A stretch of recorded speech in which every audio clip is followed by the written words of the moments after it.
Oy, first day of school na naman. Siyempre, may orientation na naman sa mga subject teachers natin.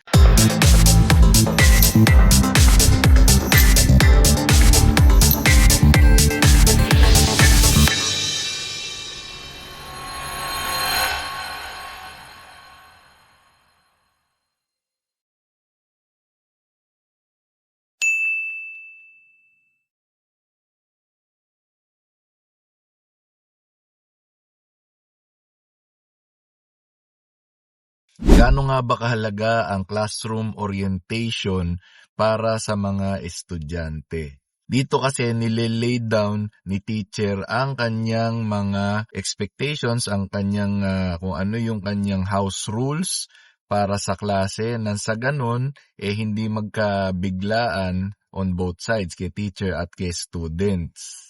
Para malaman din kung ano yung mga do's and don'ts sa loob ng klase. Ano ba yung mga pwedeng gawin? Ano yung mga hindi dapat gawin? Ito rin nilalatag ng teacher ang mga requirements na kailangan ipasa ng mga estudyante kung hindi sa isang quarter ay kung sa buong taon.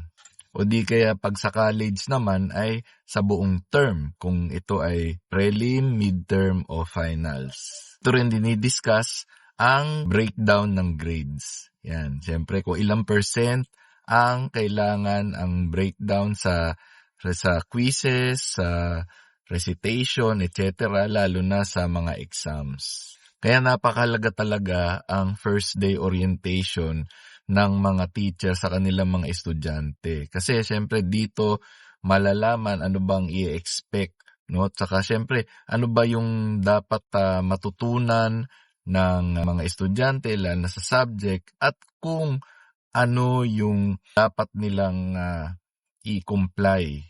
Siyempre, hindi lang naman ng estudyante ang dapat matuto, kundi tayo rin mga teacher, kailangan matuto din through the experiences of each of our students. Kaya mapa face-to-face man o online setup, napakahalaga na i-lay down natin ang ating house rules at lahat ng expectations sa first day ng pasukan. Kung may nais pa po tayong pag-usapan, i-comment nyo lang po. Yun lamang po. Maraming salamat.